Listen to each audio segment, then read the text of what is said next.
31st lecture on scattering parameters of a two-port. We first recall a few results from one port. We had proved that if you have a one-port network N and it is driven by a source of internal impedance Rg, and you choose Rg equal to the reference resistance R naught, if this is the case, then the incident wave A is simply equal to Vg by 2 square root Rg. This we proved the other day. We also proved the reflected wave is B. We also proved that if the input impedance of this network is Z, and if Z equals to Rg, then the power delivered to the network is the maximum available from the source and is given by Vg squared divided by 8 Rg. Okay. These two results shall be utilized today in the discussion on two-port scattering matrix. We also started discussing the properties of this scattering parameter for a one port, which is simply the ratio of the reflected wave to the incident wave. And we said several things, namely that the magnitude of S, so we started from this expression that P is equal to half mod S squared 1 minus mod S squared, and for a passive network this should be greater than or equal to 0, and therefore for a passive network mod S squared must be less than equal to 1, that is mod S must be less than equal to 1. All right, that is the the scattering parameter is upper bounded by unity, and this equality sign can be attained when the network is lossless. So for a lossless network, magnitude S j omega is equal to 1. We also showed from the definition of S another property. We said that this is a reflection coefficient Z minus Rg divided by Z plus Rg, and we wrote this as in the normalized form small z minus 1 divided by small z plus 1, where small z is defined as capital Z divided by Rg. Okay. And we we argued that obviously for open circuit, that is if small z goes to infinity, capital S equal to 1 for open circuit and capital S equal to minus 1 for short circuit. Okay. If small z, say in case R naught is not reference port impedance is not equal to Rg, then it is defined as Z minus R naught by Z. That is correct, and we have tacitly assumed here that R naught is equal to Rg. We have assumed that R naught equal to Rg. It's a good point. You will see that this is always done because it facilitates calculations. The terminating impedance is taken as the reference impedance. This is the general rule. It facilitates computations. However, there are situations where this is not done. There are situations where this is not done, but we shall not encounter such situations in this class. You might do so in a course on microwave circuits at a later stage in the curriculum. But up to this we did discuss in the previous class. The further properties of the scattering parameter S for a one port network shall be obtained after we give two definitions. One is that of the so called bounded real function, or which we abbreviate as BRF. and the definition is this, very simple. A function b of s is bounded real, is defined to be bounded real if and only if two conditions are satisfied. Number one, that b of s should be real for s real okay, that is b of s, in b of s all coefficients must be real quantities. Is that clear? Then if s is real, if the variable is real, the function would be real. This is very simple to apply, it's obvious, it should be obvious by inspection. The second one is not obvious, that is the magnitude of b of s must be bounded. That means it should be less than equal to some quantity k, obviously k is positive, alright, which is bounded, that means k is less than infinity for the right half of the s plane, that is for real part of s greater than equal to 0. This is the definition. You see, in the s plane, the right half is real part of s greater than or equal to 0. Okay? If you write s equal to sigma plus j omega, complex quantity, then sigma is greater than equal to 0. In the right half plane, the magnitude of the function must be bounded. It cannot go to infinity, which means that b of s cannot have a pole in the right half plane. Is that clear? B of s cannot have a pole in the right. If it has a pole, then the magnitude goes to infinity, all right, or b of s is regular. There are many other kinds of expressions in the theory of complex variables to describe this, but this is what this is what a bounded real function is, and we shall show that capital S, the reason for bringing this definition is we shall show that capital S is bounded real. But before we do that, we want to give another definition of another kind of functions which are called positive real functions. These definitions will be useful in our further studies on network synthesis, and it is a good point to give these definitions. This is abbreviated as PRF, and the definition is this: a function p of s is positive real if and only if two conditions are satisfied. Once again, first is that p of s is real for s real.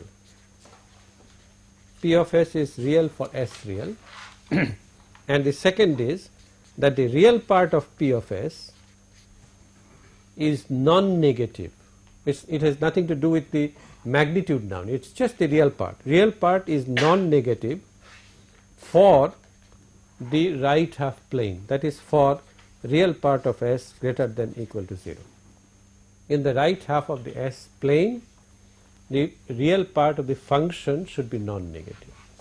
Okay? Now, is the point clear? For example, the function s minus 1, is this positive real? No, it is not positive real, because its real part is sigma minus 1 can be negative in the right half plane, all right? Okay. What about s squared? Positive real? No, it is not necessarily, it is not positive real. No, as far as positive realness is concerned, a function is either positive real or not positive real. Okay? It is not. All right. Now, the reason for bringing these two functions is that you saw that capital S for a one port is the normalized input impedance Z minus 1 divided by Z plus 1. And the next property can be stated in the form of a theorem. That is, the scattering parameter S is bounded real, is a bounded real function, is a BRF if small z, which is the input impedance divided by a constant, is PRF. Okay. If the impedance, if the input impedance is a positive real function, then the scattering parameter is a bounded real function, and the proof is very, very simple. Okay. Now I can write small z as equal to real part of z plus j times imaginary part of z. All right. Let's call this as no. Let's leave it like that. Then capital S is equal to real part of z minus 1 plus j imaginary part of z, and in the denominator I shall have real part z plus 1 plus j imaginary part of z. Agreed? I have just written z equal to real z plus j imaginary part of z. Please recall that this is a real quantity. Okay? Imaginary part of z is a real quantity. By multiplying by j I make it imaginary. All right. Any question? Therefore, magnitude S squared is equal to real z minus 1 squared plus imaginary z squared, real z plus 1 squared plus imaginary part of z squared. Okay. If real part of S is greater than equal to 0, this implies that real part of z, if small z is PRF, if small z is PRF, then this should be greater than equal to 0. Agreed? If small z is PRF. All right. Now, if real part of z is greater than equal to 0, then obviously the numerator of this function shall be less than the denominator. Is that clear? Yes or no? The numerator here. So how you took that real as greater than 0? Oh, this is the definition of a positive real function.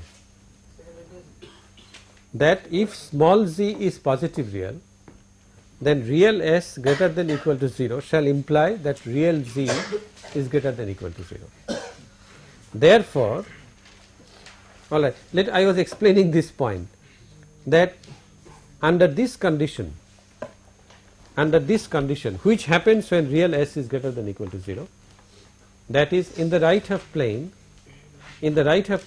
real part of z is non-negative, and therefore the numerator of this must be less than the denominator. The only way the numerator can exceed the denominator is if real z can become negative. All right? If real z can become. Now, therefore, magnitude S squared is less than equal to 1 if real part of S greater than equal to 0. All right, and obviously S also, S is real if z is real, because capital S is z minus 1 divided by z plus 1. If z is real, then S is real. That is, when is z real? Z is a positive real function, and therefore it is real when S is real, if S is real. Therefore, I get two things about capital S that capital S is real if S is real, and the magnitude of capital S is upper bounded by unity. Therefore, we have proved that capital S is a bounded real function. All right, that proves the theorem. Agreed? I have gone very slow. We will come back to positive real functions in great details at a later stage, but this is just the tip of the iceberg if positive real functions are icebergs. Okay, they are very, very useful and a constant companion of electrical engineers, whether they do control or circuits or whatever it is. Any question? You see, we have proved by mapping, that is, real part of S greater than equal to 0 maps into real part of Z greater than equal to 0, that maps into mod S squared less than equal to 1. Okay? It is by mapping from S plane to Z plane, then Z plane to capital S plane. Okay? And this mapping also many a times in your career you shall have to do. Yes? So here in this, when you are saying that real S greater than equal to 0 implies real Z greater than equal to 0. Correct. This is the same as this as Z minus 1 upon Z plus 1. No. This is because Z is PRF. This is which S? Small s. This is S equal to sigma plus j omega. This is the variable. Capital S is the scattering parameter. Okay? Alright. Small z is a function of small n. Of course, small z is equal to capital Z divided by Rg. Therefore, small z is a function of S. I didn't write it specifically. Small z, capital Z as well as small z are functions of S. Yes? A positive real function can have a pole in the right of plane? No, Cannot. it cannot. Both of them cannot. BRF and Both of them cannot have a pole in the right of plane. Okay. Good question. So how we get that S is real as Z is real? How do I get that S is real? Because capital Z is a positive real function by hypothesis. And one of the conditions is that it must be real for S real. Okay? So, but there is no condition as to, there is no bound in positive real functions. There is no bound in positive real functions. So Yes. we can you have can have a a pole there. We will come to this fine distinction at a later stage. The difference between positive real functions and bounded real functions is, in bounded real function the constraint is on magnitude only, whereas in a positive real function the constraint is on the real part. Okay, which certainly implies that there is a bound on the magnitude also. Isn't that right? It does imply, but So it just says that the thing has to be positive. It doesn't say anything about its maximum value. So it can be unbounded. oh, that will come as a result of this, as a result of the restriction in the real part, it will come, as we shall show at a later stage. Okay, a bounded real function cannot have a pole on the imaginary axis. Let me point out at least one distinction. It cannot have a pole on the imaginary axis. That is, for a bounded real function, b of s shall be less than equal to k less than infinity for real part of s greater than equal to 0.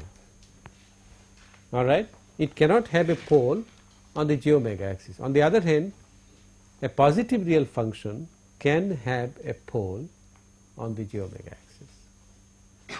Okay? The two are not the same, they have differences. Alright? We shall come back to positive real functions at great details after the second minor. Okay, now we the time is appropriate for going to a description of a two-port in terms of scattering parameters. Let us suppose that capital N is a two-port, port 1 and port 2, the parameters, the variables are taken as A1, B1. A1 is the incident wave, B1 is the reflected wave at port number 1, and at port number 2, A2 is the incident wave and B2 is the reflected wave. We require 2 incident waves and 2 reflected waves, okay, for a two-port description, and the definitions of the incident and reflected parameters are the same. That is, A1 and B1 would be equal to half. If I call these voltage and current, I require more colors, V1 I1, V2 I2. If the voltages and currents are V1 I1 and V2 I2, then my A1 B1 is V1 divided by square root of R01. Obviously, we require 2 reference impedances now. Okay. A is defined with respect to particular port, the voltage at particular port. Voltage at particular port. Yes. It is with respect to V1. Correct, correct.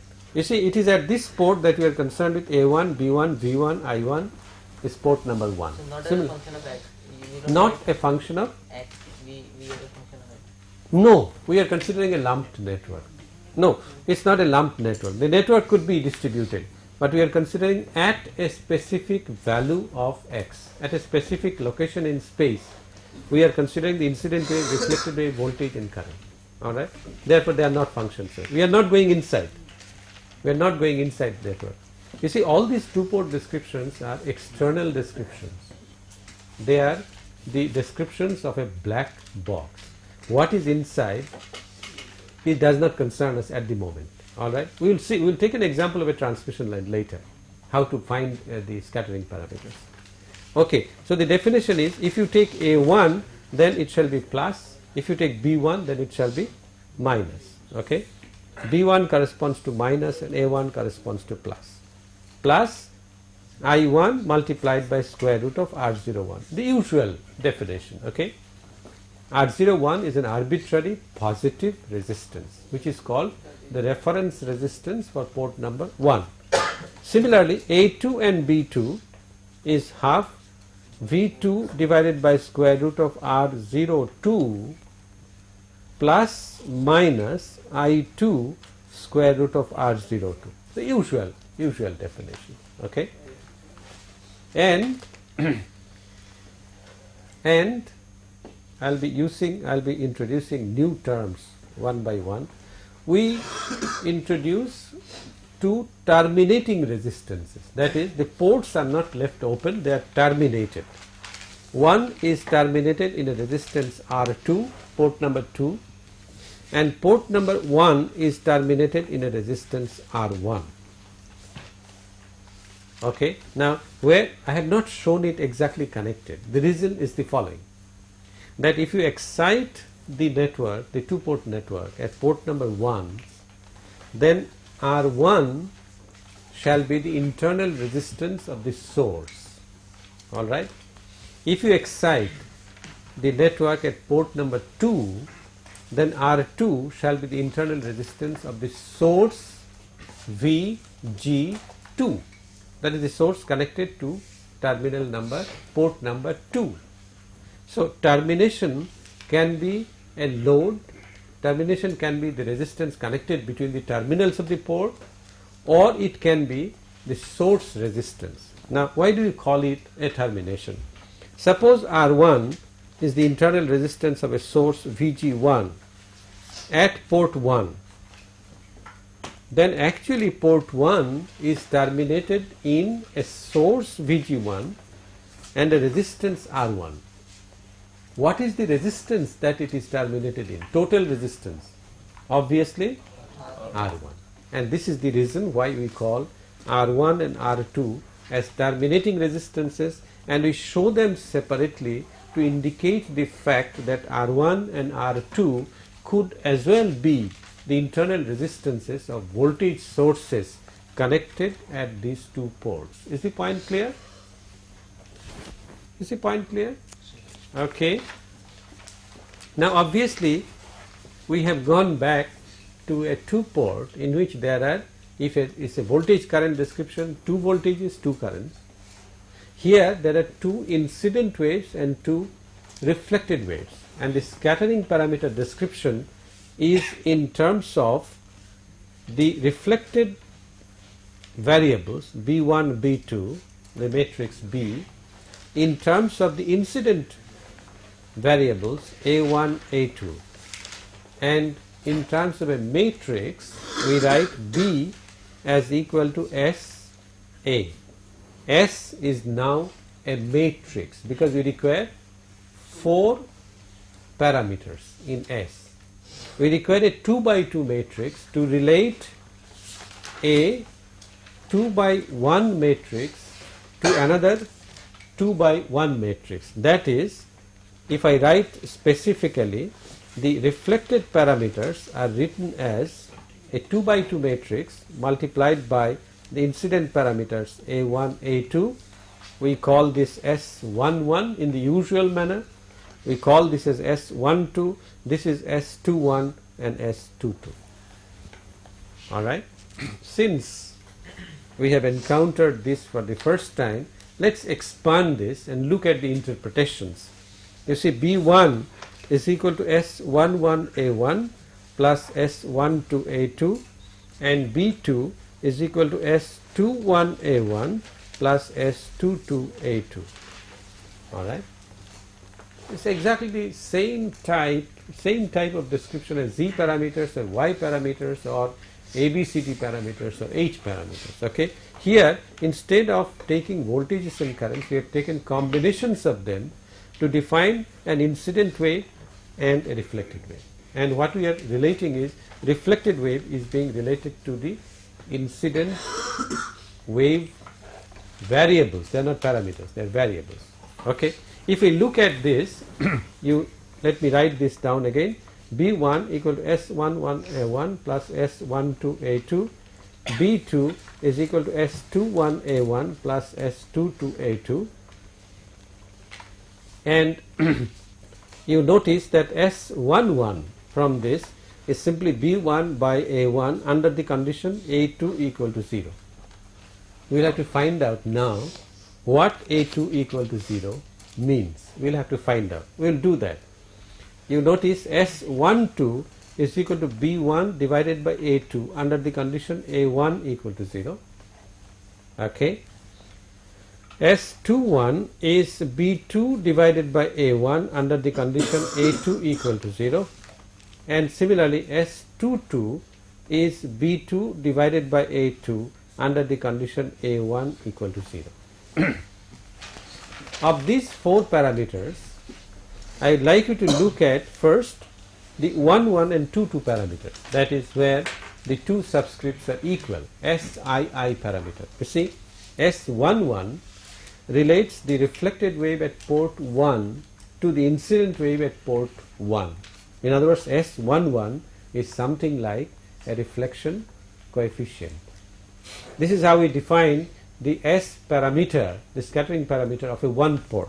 Now this is a two port, and therefore there must be some condition on port number 2. If you wish to measure the reflection coefficient at port number 1, it depends on what conditions are there at port number 2, and A2 equal to 0 is the condition at port number 2. We shall see what this means in a minute. Excuse me. Therefore, I can call S11 as the reflection coefficient at port 1. And in a similar manner, S22 is the reflection coefficient at port 2 with port 1 terminated in such a manner that A1 equals to 0. Alright.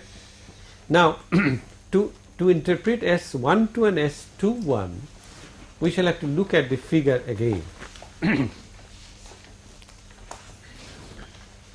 S12, alright, let us first look at S21. S21 is B2 by A1 under the condition A2 equal to 0. Okay, let us look at here. B2 by A1 under the condition A2 equal to 0. Alright. Now if A2 equal to 0, you see the only wave going out is the reflected wave B2, and it agrees with the direction of A1. Alright. So it is as if due to the incident wave A1, how much wave goes out, how much is transmitted out of port 2, and therefore B2 by A1 under the condition A2 equal to 0 is aptly called the forward transmission coefficient. Forward transmission coefficient. S21 is therefore the forward transmission coefficient. And in a similar manner, S12 is what do you call S12? It is the reverse transmission coefficient. These are the names for the four parameters. Now we shall try to see what the interpretations are. First, let's find out what A2 equal to 0 means. What does A2 equal to 0 mean?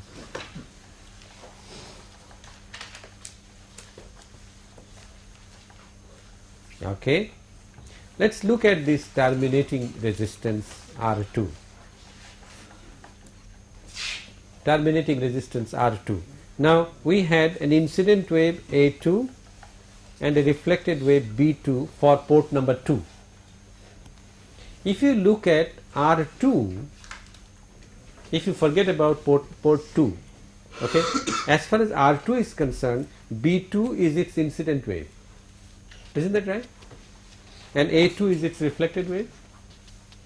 This is a one port. R2 is a one port in which B2 is the incident wave and A2 is the reflected wave. Is the point clear? So we can define the scattering parameter of R2 S2 as equal to, yes, A2 by B2, and in terms of the reference resistance, this is, yes, the scattering parameter, input impedance minus reference. So R2 minus R02, R02 is the reference resistance at port number 2, divided by R2 plus R02. Now you notice that A2 equal to 0, what does this imply? This implies that R2 equal to R02. Is this point clear? If R2 equal to R02, which is the other way around, that is, if the reference resistance at port number 2 is taken as the same as the terminating resistance, then A2 becomes equal to 0. Alright. So A2 equal to 0 simply means that R2, the terminating resistance, is equal to the reference resistance, or it is the other way around, that is, the reference resistance is chosen as the terminating resistance. Therefore, what I have is A2 equal to 0 implies that R2 equal to R02 and similarly A1 equal to 0 shall imply that R1 equal to R01, and therefore it makes sense for a two port to use the reference resistances as the same as the terminating resistance, and under that condition our S11 shall be redefined as B1 by A1 under the condition that R2 is equal to R02. S12 will come in a minute, B1 by A2 under the condition R1 equal to R01. S21 is equal to B2 by A1 under the condition A2, R2 equal to R02, and S22 shall be equal to B2 by A2 under the condition R1 equal to R01. Alright. And this is the logic or the rationale behind choosing the reference resistances to be equal to the terminating resistances. Then the definition becomes absolutely clear. So can we say that this is unmatched termination? This is unmatched termination, yes. Yes, it is not necessarily matched. Matching will occur when R1 is equal to the input impedance, that is V1 by I1. Alright, not otherwise. Okay. Sir, would you please explain reference resistance once again? Shall we explain reference resistance once again? Okay. Reference resistance is an arbitrary positive constant having the dimension of impedance. Alright. Now, reference resistance is left arbitrary as long as possible. Then at a certain point of time, when you are going to calculate the scattering parameters, you have to fix the reference resistance, you have to choose them. And this choice for a two port is to be equal to the terminating resistances. The terminating resistances are not under your control, it is fixed. Someone gives you a source whose power is to be transferred to a given load. Someone gives you a source, for example a microphone, the power of the microphone is to be transmitted to a loudspeaker. Then in between you design a network, alright. So the terminating resistances here are the microphone resistance and the loudspeaker resistance. And in order to calculate the scattering parameters, you fix R01 equal to R1 and R02 equal to R2. So long as you have the flexibility, you keep them flexible, you keep them arbitrary. But when actually required to calculate and make use of the network, then you choose the scattering, choose the reference resistances. Excuse me, sir. Yes. So, what is the significance of matching the resistance? No, we are not matching right away. Matching shall occur only if we wish to transfer maximum power. Okay? Matching shall occur. Suppose R2 is fixed. Suppose R2 is fixed. This is a loudspeaker. We want to transfer maximum power from the source VG1 to R2. Then you must design N in such a manner that Z1, which is equal to V1 by I1, is equal to R1. This is the condition for matching. That means maximum available power shall be transferred. We have not brought this into consideration yet. All we have done so far is, in the definitions, we have fixed the terminating, we have fixed the reference impedances to be equal to the terminating resistance. We will see what happens when matching occurs at a later stage. But before that, Excuse me. yes. So you said the network is not matched. Is it necessarily unmatched or? Well, it is not necessarily matched, okay, because R1 and R2 may not be under our control, okay, and all that is under our control is N. You may be able to design N. In fact, that should be your aim. Your aim should be to design N in such a manner that the input impedance is as close to R1 as possible, alright. Then N shall be called a matching network, alright. Any other question? Let's look at the interpretation of these parameters S11 and S22 to start with. S11 is equal to B1 by A1 under the condition A2 equal to 0, that is R2 is equal to R02. And if you recall the definition, this is half V1 divided by square root of R01 plus square root of R01 I1 divided by half this quantity minus, I beg your pardon, this is minus and this is plus, okay, this is minus and this is plus, and you notice that this is simply equal to Z1 minus R01 divided by Z1 plus R01 under the condition that R2 is equal to R02. It is indeed a reflection coefficient, that is the input impedance minus reference resistance, which you have chosen to be equal to R1, alright, divided by Z1 plus R01. And you notice what happens when the terminals, when the resistances are matched. That is, if the input impedance Z1 is equal to R01, which is equal to R1, then obviously maximum possible power shall be transferred to the network. Agreed? Okay. In this condition, we don't have R1 equal to R01. We have put R1 equal to R01 if I want to match, not otherwise, okay, not otherwise. Similarly, S22 is equal to Z2 minus R02 without going into this derivation divided by Z2 plus R02 under the condition that R1 equals to R01, okay. And once again you can see that S22 shall be equal to 0, that is, there will be no reflection, there will be all absorption of power in the resistance R2 if Z2 is equal to R02, that is, if the port number 2 is matched. Sir? Yes. So, why the port R2 is equal to R02? It's not coming anywhere in the expression now.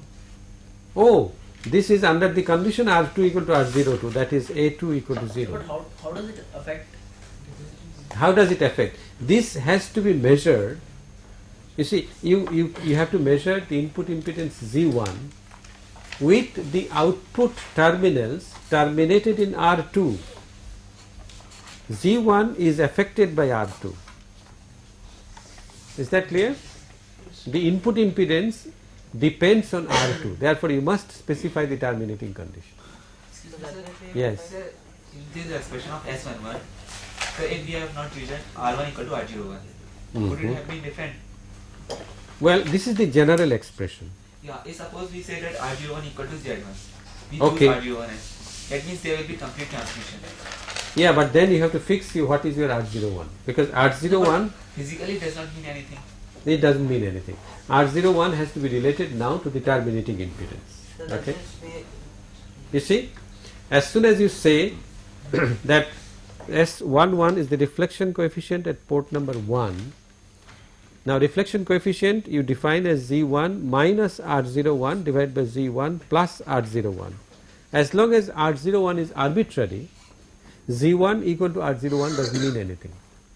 It doesn't indicate how much power is actually being transmitted from VG1 R1 to the network.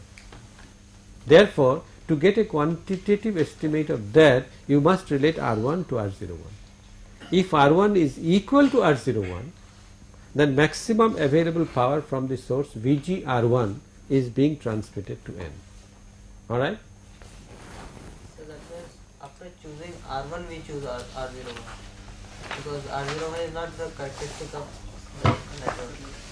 Well, in a practical situation when you are calculating S11, you require a choice of R01, you require a choice of R02. As I said, R02 is chosen to be equal to R2, but R01 must also be chosen, otherwise how do you get a quantity? How do you calculate S11? So R01 under that condition is taken to be equal to R1. So that means that we take reference impedances to be equal to the terminating impedance. Okay. And this would be more clear if we calculate S21. S21, as you know, is, what is the definition? B2 upon A1 under the condition R2 equal to R02. Now, B2 upon A1 which means A2 equals to 0. And our situation for calculation of this, please do follow this carefully. The situation is that we have R1 which is now chosen equal to R01, a VG1, the network N, and a resistance R2 which is equal to R02. And we want A2, we want only B2, we want A2 to be equal to 0. If you look at A2, the definition, it is half V2 by square root R2 plus square root R2 times I2. If this is equal to 0, what does this mean? It means that V2 by square root R2 should be equal to minus square root R2 multiplied by I2. So Z2 is equal to minus R2. That's right. Z2 equal to minus R2. Yes. Not quite. Does this mean Z2 equal to minus R2? Ring plus R2 is terminated and R2. Because I convention of. This is a constraint on V2 and I2. V2 by I2 should be equal to minus R2 because of the termination. It has nothing to do with the impedance. Okay. Now, I want you to follow this carefully. S21 is B2 by A1 under the condition A2 equal to 0. And what is B2? If you go back to the definition, half V2 by square root R2 minus square root R2 I2. But we have already proved that this is equal to minus this. Therefore, this is simply equal to V2 by square root R2. Agreed? Okay. Also, now I go back to the one port result. You recall that if consider this now as in one port. If the internal resistance is chosen as the reference resistance, then what is A1? A1 is Vg1 divided by twice square root R1. Alright? I shall utilize this result here, and therefore I get S21 as equal to V2 divided by square root R2 multiplied by twice square root R1 divided by Vg1. Is it okay? I have substituted for A1.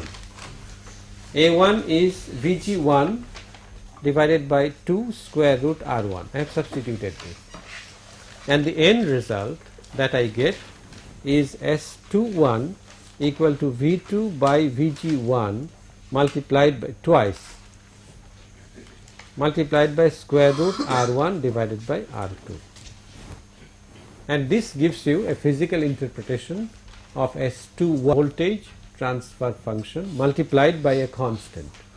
And if R1 and R2 are equal, if it is a network with equal termination, then it is simply twice a voltage transfer function. So to calculate S21, all that you have to calculate is a voltage transfer function. And in the problem session today, we shall take examples of such calculations.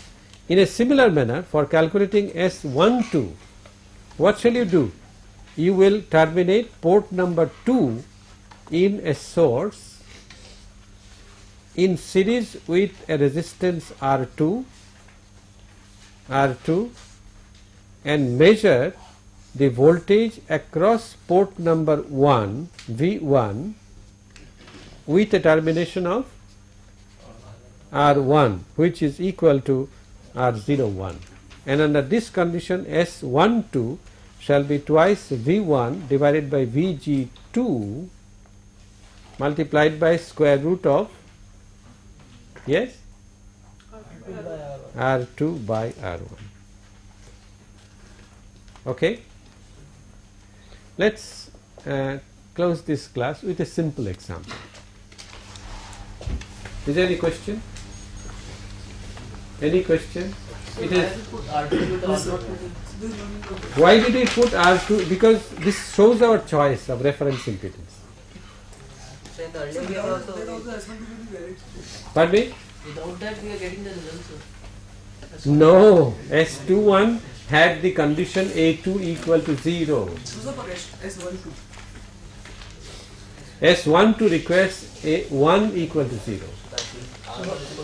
R not 1. But we can have any other value of R02.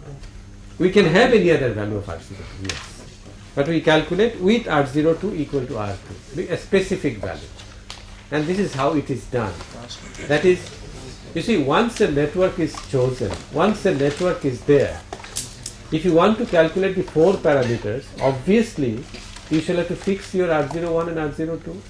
It is not that S12 only shall be useful. You want to characterize the network completely. And therefore, what is done is you first fix R01, fix R02 equal to R1 and R2, and then calculate the parameters. Okay, now I want to conclude this class with an example which I can do by inspection, an ideal transformer.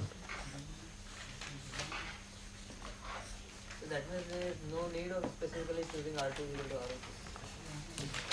The maximum power is It's not maximum power. R2 equal to R02 is not the condition for That is maximum equal power. to It only makes A2 equal to 0. Under which condition you have to measure S11 and S21. Okay? Alright. This is an ideal transformer. V1, I1, V2, I2. Okay? And it is given that R01 equal to R02 equal to 1 ohm for simplicity, alright, and you are required to calculate the 4 parameters. To calculate S11, I am going very slow. To calculate S11 you have to terminate this in 1 ohm.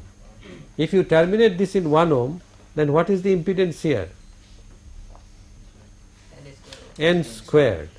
Therefore S11 shall be equal to N squared minus the reference impedance 1 divided by N squared plus 1. Can you tell me what would be S22?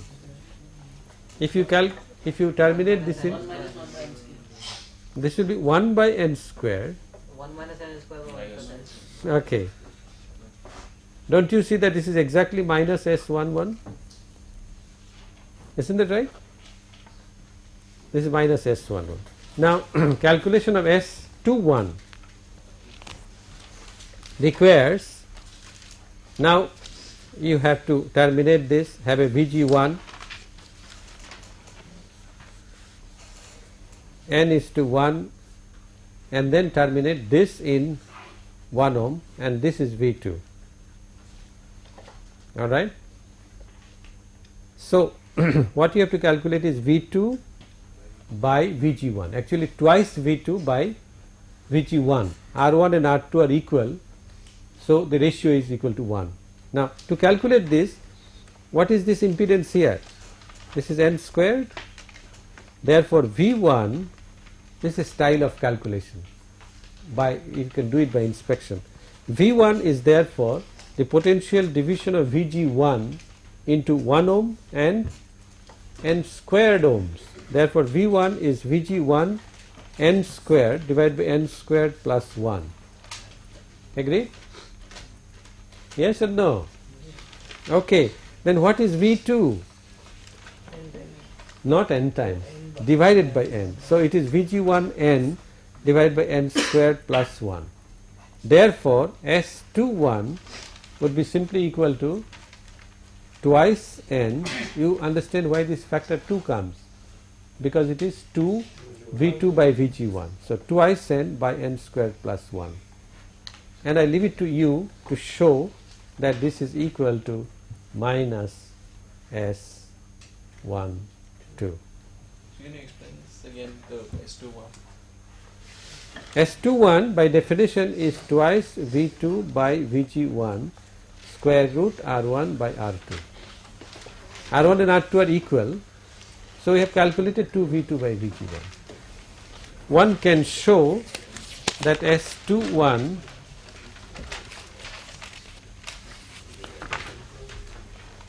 I am not too sure about this.